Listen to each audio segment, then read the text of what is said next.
Good day everyone. Once again, this is Sabumnim Hamil and welcome back to my YouTube channel as well as in my social media page, which is the Roxcata. And today's video, this will be the continuation of our discussion last time regarding the history of martial arts, history of judo. But before we proceed to our topic for today, we will talk about first the terms that we will be using.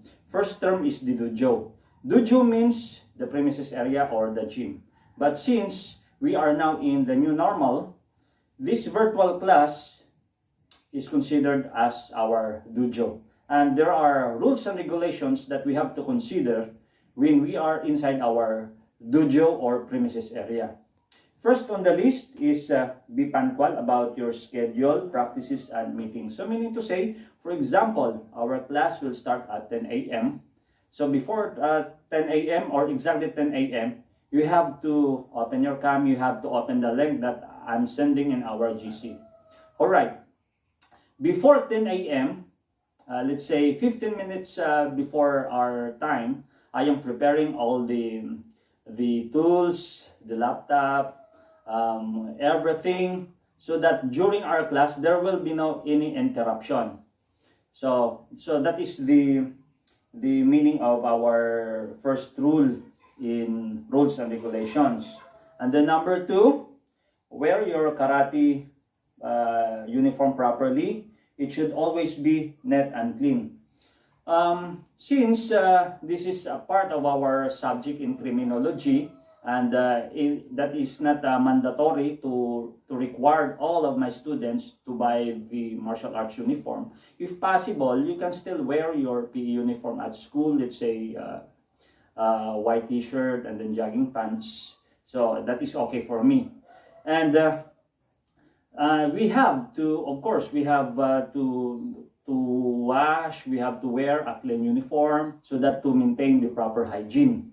So that is the meaning of our number 2 topic about the rules and regulations. And then number 3, keep your body clean. So meaning to say, we have to, of course, we have to practice proper hygiene, because if we use to practice the proper hygiene, it will become our way of life. Even Bruce Lee, the doctor removed his sweat gland to maintain freshness, of course, to avoid some bad odor, something like that. So even in martial arts, because it's so awkward and awful, you have stink in your body. So you have to wash your armpit, whatever. You have to use some deodorant to maintain your freshness or to practice the proper hygiene. Next, do not wear jewelry or any kind or something like this. But since I am giving instruction and this is a virtual class, it's up to you. It's not mandatory. Because before, during our face-to-face class, if you are wearing some jewelry, accidentally, it might be hit by the hands of your partner. For example, your earring, and it will result some injury. Like for example, it will bruise your ears, your body. If you have some necklace, it will create some choke, something like that. And then aside from that, I would include also trimming your nails, because if you will not trim your nails, accidentally you're going to bruise your partner, and nobody will volunteer to be your partner during your class. Alright, next, do not chew gum or have food in your mouth while on the dojo floor. For the Oriental masters or Oriental instructors, they are considering their gym or dojo as sacred area or sacred place. So eating is prohibited inside. So if you want to eat your meals, you can do it outside. And then last but not the least, observe all tradition in the dojo. So everything that I've been telling you, those are the tradition, those are the rules. And if you have any questions or reaction, you can comment down below in this video. And next, martial arts is not only punching or kicking or even wrestling, locking your opponent. Martial arts involves values. Remember the word smile. So we will take away the L and then the P will take place. So you're going to pronounce it now, smite. So every letter itself, it has its own meaning. S stands for self-confidence. Alright, I would like to explain it to you that we have a lot of reference that I am discussing here. I took it from the social media, and I have also the student's handbook. My purpose of this is to deliver it to you easily, for you to comprehend it as fast as you can. And self-confidence. Okay, I'm going to read to you the meaning of self-confidence. A person has self-confidence when he believes in his own abilities. So meaning to say, because of your training, because of your practice and study, you will develop your self-confidence. You are confident to defeat your opponent. So as a martial artist, you would be able to test your skill when it comes to competition. Imagine you're going to fight same person that it has the same skill with you. The difference there is you have the self-confidence, you have the full self-confidence, but the other one you don't know. If he has lost his self-confidence, 100% of the fight will be yours. Particularly if you knew his fighting style.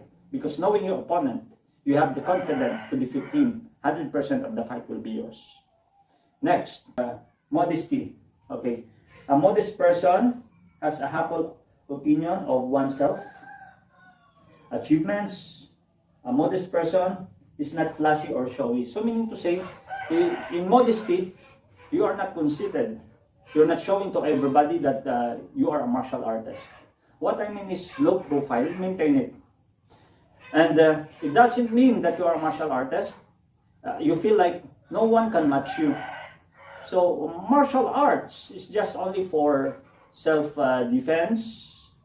You are using it as last recourse. That is the purpose of martial arts. And then one more thing, in modesty, you have to behave all the time. Next, indomitable spirit. So indomitable spirit, as a martial artist, you will not get easily discouraged. If you frustrate, try it again until you succeed. So that is the spirit of a martial artist. Something like a way of life. If you practice this indomitable spirit that I am telling you, you're going to improve yourself more. You cannot use it during the competition. You can use it in every day of your life. Just like in the teaching of Kung Fu.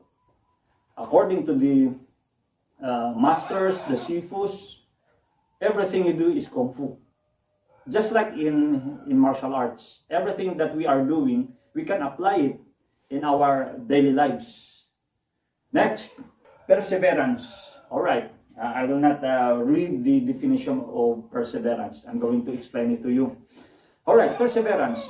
In perseverance, you have the determination. Like for example, as first year, so you need to persevere to graduate in your course criminology. From first year, you are determined to reach fourth year. You are determined to become a full-fledged criminologist and to become a licensed criminologist, something like that. If you don't have the perseverance, in your second year, you can no longer proceed to the third or fourth year because you have no perseverance. So my point here, you are willing to finish what you have started. Next, etiquette is the manner of acting correctly. Other terms of this is good manners. Because you are a martial artist, I would rather say you have to behave all the time. But it doesn't mean that you're going to isolate yourself because you are a martial artist. No. Just maintain a low profile.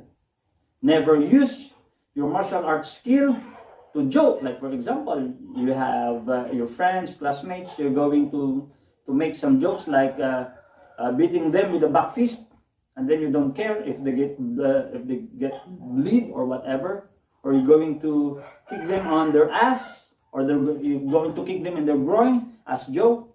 No, you lose the spirit of these values that I am telling you. For the priest, pastors, teachers, they are calling this doctrine. For the teachers, called the ethics. For the martial artist, moral code. And there are a lot of synonyms of this. But the main purpose of this, as a martial artist, we live the character. Alright, if if you have some question about the values that is found in martial arts, you can still comment down below in this video. And don't forget to like, share, subscribe, and hit the bell button so that you will be updated on my upcoming videos. And I just want to add a quick disclaimer that this video is for educational purposes. And once again, this is Sabumnim Hamil, and God bless everyone.